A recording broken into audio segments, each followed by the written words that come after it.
now know when to invest your money, but in what exactly do you invest in?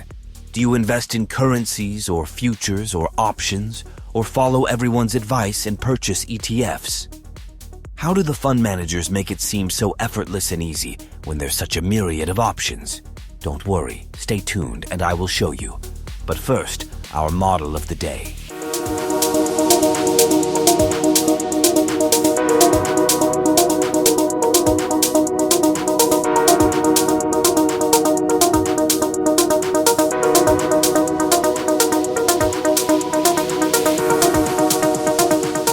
While putting your money in the S&P 500, also known as the SPY, is hands down one of the most prudent ways to invest your money, it's oftentimes not the most economical way to invest during a market panic.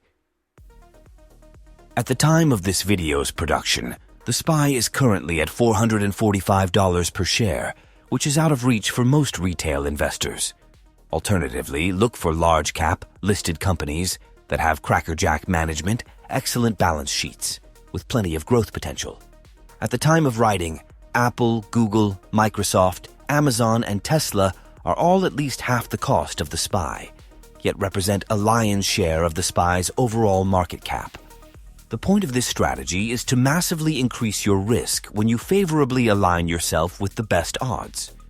Combine the correct stock selection with timing and patience, and the world is your financial oyster. Nothing will be able to stop your success.